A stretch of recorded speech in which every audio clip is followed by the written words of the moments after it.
Nah, barokahnya mudawan, saya beri contoh satu, betapa resikonya andekan ilmu itu tidak mudawan.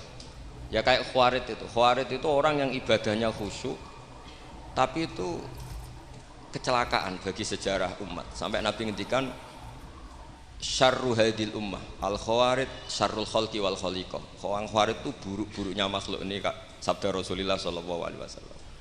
Karena orang Khawarid itu menganalisis nubuwah itu dengan pikirannya sendiri, bukan dengan pikiran sing mudawan musalsal ila Rasulillah sallallahu alaihi wasallam. Saya beri contoh yang paling gampang. Ketika Nabi Fathu Mekah itu kan corong Jawa kudune kaul itu semangat tawaf. Tapi Nabi unik, semua sahabat itu tawafu mus'atan, semua tawaf secara jalan kaki. Padahal kayak apa kita diusir dari Mekah, kayak apa kita meninggalkan Mekah secara tidak terhormat.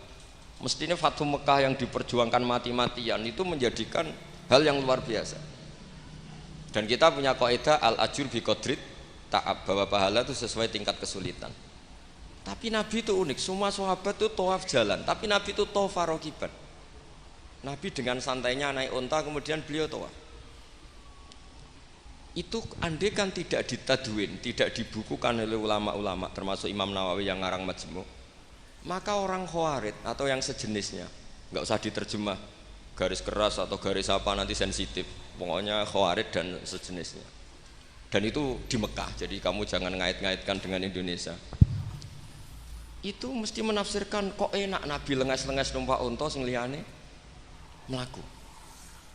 Tapi barokahnya tafsiran ulama itu dibukukan.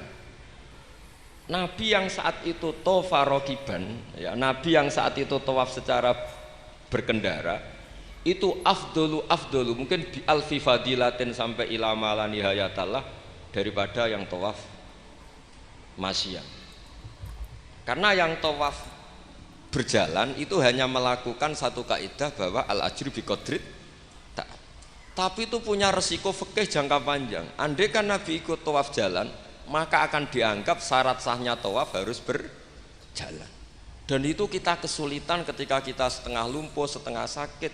Lalu kalau kita pakai kursi roda, pakai skuter, dalilnya apa? Barokahnya Nabi thawafa rakiban, maka ada solusi, ada referensi kalau kita tawaf tidak masyian, yaitu dengan cara naik kursi roda dan yang lain-lain. Maka ketika Imam Nawawi, maka yang dilakukan Nabi itu fardun alaihi, Nabi melakukan itu harus, karena Nabi harus menjelaskan ke umat bahwa tidak termasuk syarat sahnya tawaf adalah secara berjalan, tapi naik juga boleh. Itu andaikan tidak ditadwin oleh ulama, maka pikiran ini tidak sampai kita. Dan kita rodok-rodok Khawarid, kok enak Nabi, padahal Nabi pas itu ya sehat.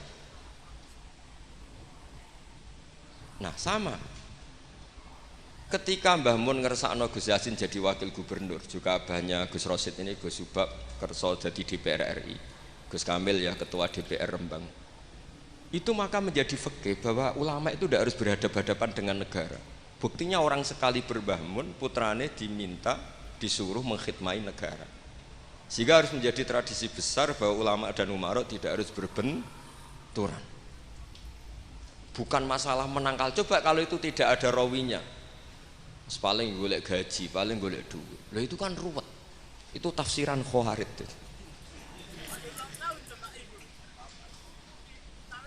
Jadi saya itu punya sanad mutasil, saya berkali-kali ketemu abahnya Gus Rosid, beliau juga guru saya, Gus Subab, semuanya.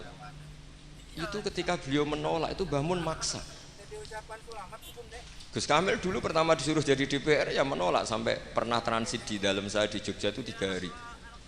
Dan Mbah Mun akhirnya sampai duka, harus mau. Tapi lama-lama kita tahu bahwa beliau ingin menyelamatkan Indonesia, bahwa Indonesia nggak perlu dipertentangkan antara ulama dan umar. Nah, itu harus terus. Karena kalau kita ingin versi tertentu, pasti Indonesia itu chaos. Chaos itu ya chaos lah. Huru hara. Kalau huru hara terjadi safkut dima, pengaliran darah. Yang dosa kita. Makanya Mbah Mun sering cerita ke kita. Saya tidak pernah bilang saya, ke kita. Semua santrinya levelnya sama, karena sama-sama dengar. Bedanya lali mbek eling gitu, Dok. Ambek paham sama tidak paham itu, Dok. Sebetulnya saya ingin bilang saya, karena saya berkali-kali khossoni bidzalika syekhuna, tapi kita semua sama lah, sama-sama mutawatir sama.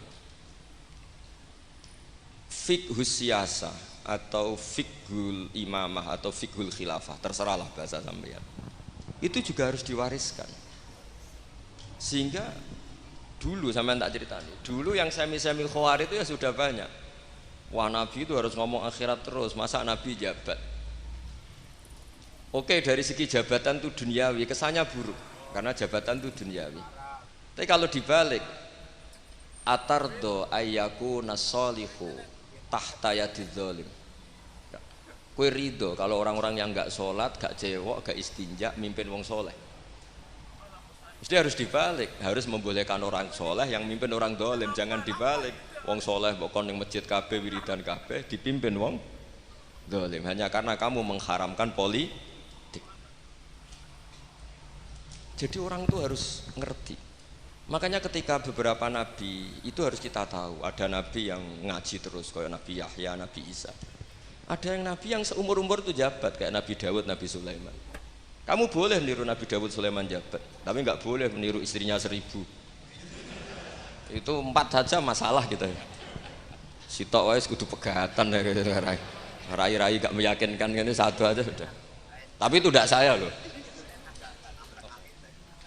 Jadi sampai Allah menurunkan ayat am yahsuduna nasa ala ma atahumullahu min fadli faqad ataina ala ibrahim alkitaba wal hikmata wa atainahum mulkan azim. Jadi ada orang-orang soleh yang oleh Allah disebut bahwa mereka itu jabat. Gini ku alu Ibrahim. Ada banyaklah orang-orang soleh yang jabat. Mereka adalah orang-orang yang tak kasih kitab, tak kasih hikmah, tapi ya wa atainahum mulkan azim. Nah, ketika Mbah Hasyim di putra Gus Wahid jabat, dulu Mbah Wahab Hasbuwah dia anak Gus Wahib juga jabat. Mbah Mun punya putra Gus Bab, abahnya Gus Rosyid dulu ya di PRRI, Gus Yasin wakil gubernur. Ini kita sebagai muridnya Mbah Mun bukan melihat urusan jabatan, urusan bahwa kita ikut berbakti sama negara. Makanya ketika Mbah Mun kapundhut hari Selasa tanggal 5 Dzulhijjah, itu saya masih ingat betul. Ketika itu saya di dalam ada Gus Subab, ada Gus Naji, ada Gus Kamil, ada semua lah. Itu mereka itu kelihatan apa ya, masih nggak sadar kalau abahnya wafat. Kelihatan senang. Senangnya itu karena mereka menyaksikan betapa yang diinginkan Mbah Mun itu kesampaian. Beliau-beliau ini cerita, Mbah Mun itu cerita gini, Cung, aku nak mati Jumat berarti aku wali. Nak mati Selasa aku ya wong alim. Jadi berarti beliau itu milih jadi orang alim. Jadi dia rileks. Terus ada beberapa apa ya, uang lah atau apalah. Kata beliau sama Gus Subab, bilang ke Gus Subab, bab jika aku nak teko balekno, nak ra teko bagi ning anak-anak. Jadi semua dipersiapkan. Sebegitu mudah beliau melihat kematian, melihat kapundhut, melihat seringan itu. Karena kerinduan seorang wali atau orang soleh kepada Allah itu rindu sekali. Dan ini kita harus punya riwayat, dan itu menjadi fikih besar. Nggak boleh kamu pakai fikih khawarij. Kiai kok jabat, kiai kok kedonyan. Misalnya ono kiai wong soleh ora oleh kedonyan, terus saiki wong salat buruwe wong ra salat, kowe rido? Wong salat buruwe wong ora salat. Mergo sing salat mbok kon melarat. Jadi nak fikih aja fikih khawarij. Fikih sing bener maca majmu'. Nak ra iso maca jerone maca judule. Ya tenan enak. Mungkin Pak Tony Pak Sukron, karena dia di Mekah lebih terkenal ketimbang Mbah Mun katanya. Itu Mbah Mun sampai tertawa-tawa. Mbah jebule jenengan mriki terkenal kula. Kok iso kron? Lah niku tiyang teng dalam ini Sukron. Ya jadi Mbah Mun punya murid ya macam-macam.